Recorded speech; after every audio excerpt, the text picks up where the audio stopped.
Here's an example of restraint. A friend of mine took this photograph in the Kalahari Desert on a day that was probably almost as warm as it is in Washington, D.C. today. She took a mug of water out, put it on a table, and within a few minutes, a flock of finches, red-headed finches and sociable weavers arrived, 2 different species, and they proceeded to share, if you like, or at least partake in the water. She said there was no squabbling, although that could happen. But essentially, everybody got their share, or got some, and everybody kind of waited their turn and didn't get too boisterous about it. So I think it's a nice, natural, anecdotal illustration of animals' restraint. Animals have friends, and it behooves you to treat your friends well, to know who they are, and they have their close associates. This is very poignant in relation to laboratory studies where animals are just willy-nilly shifted from one cage to another. They're often in social isolation. They're not consulted about who they'd like to be with and who they would rather not be. Same with rodents, rats and mice. They have their preferences, they have their favorites. Interesting sort of angle on animal virtue, or that I think is relevant to animal virtue, is the study of inequity aversion, to use the scientific jargon, or fairness awareness is a phrase that might make more sense to you. It's been shown that monkeys, if the 2 monkeys are getting a sliced cucumber, they happily accept it. Capuchin monkeys happily accept them, but if you start switching to preferred grapes to one monkey, the other one begins to take umbrage and object to this, either hand the cucumber back, throw it aside, and hold the hand out, and then again, YouTube videos you can watch. It looks like indignance in an animal, or it certainly looks like an awareness that something's not quite right here. It's not even, it's not fair. Dogs, if 2 dogs standing side by side like this are offered a hand to shake a paw, they will happily do so 30 or so trials. But you introduce food and it becomes Machiavellian, particularly if there's an inequity. So if the dog on the right, and in this case, the dog on the right was being given a treat each time he or she shook the paw. This dog hasn't been given a treat, and after about 12 trials, this is the reaction you get. I'm done. I'm giving you, forget that.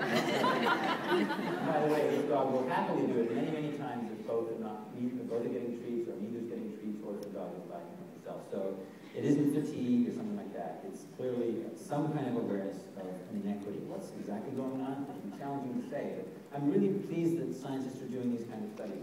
Incidentally, it was done in Hungary, and it's always a little humbling to see dogs who understand Hungarian. I had no idea what they were saying. These dogs, they know it. So in conclusion, then, animals are complex. They have intelligence, they have awareness, they have communication skills, they have virtue. There's a lot going on in the inner lives of animals. Animals sense their surroundings, they're interested. They have personal preferences, and they have private joys. So what does this all mean about our relationship to animals? Just a few more slides, and then I think I'll have time for questions. Because I write and talk about animals and animals' capacities, but I'm an animal advocate. There's a reason I talk about this stuff. It's interesting, but that isn't the end of it. We have a relationship with animals that needs a lot of improvement. And sometimes I get the opportunity, not as often as I would like, to give talks in schools. And I love to ask this question of students, and they often say, nuclear weapons, handguns, domestic violence, whatever. All good candidates, but I think the winner is this one. Or, I didn't design it myself,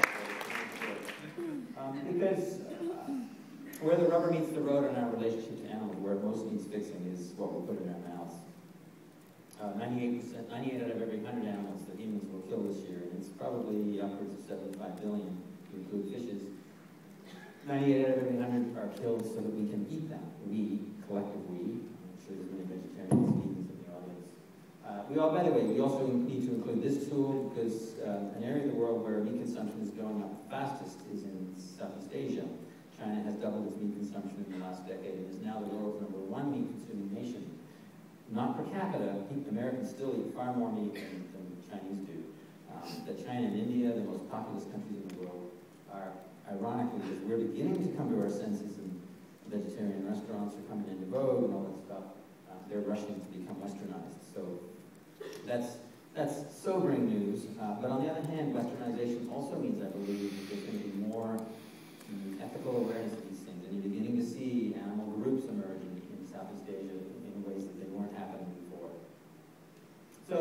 thing here, the message I always like to give my audience is that we have a choice in what we eat.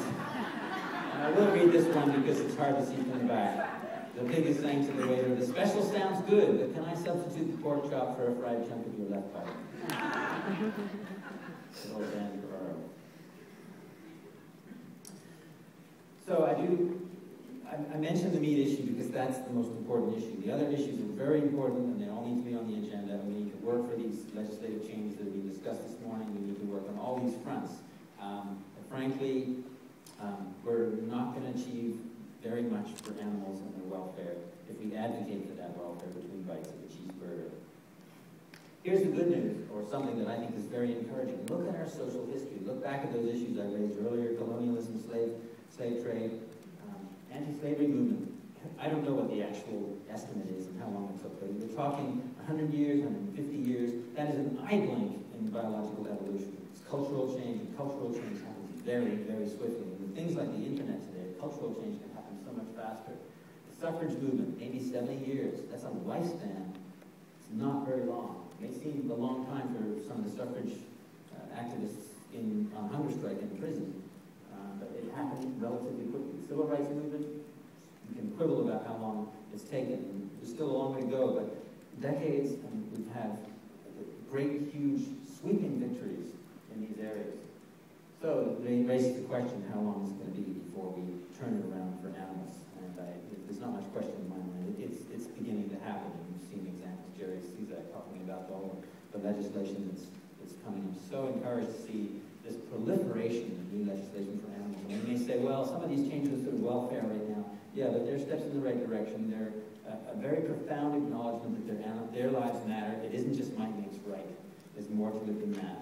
It's not just all for us, take all we can get. And by the way, of course, that does not serve humankind any more than it does animals. I think karma, you reap what you sow, I think that's a very powerful message we have to be aware. And then just individual actions.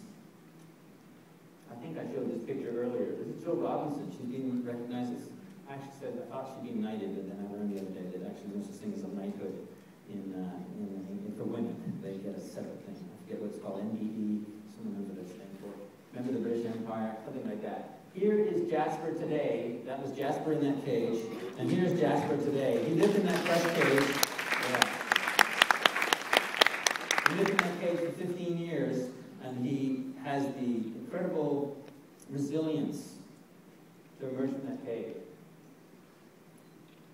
And here he is 10 years later. He's sort of known as sort of the teacher, one of the great spirits of these sanctuaries where these bears are kept now after they're rescued from this. There's a lot of bears still to rescue, but the numbers are in the hundreds now, I believe, that they've rescued. So it's a beautiful illustration of what we can do. The animals are out there, they're looking at us, and they're waiting for us to do the right thing, and I know you all will do that. Go out, do your thing, and thanks for listening to me today.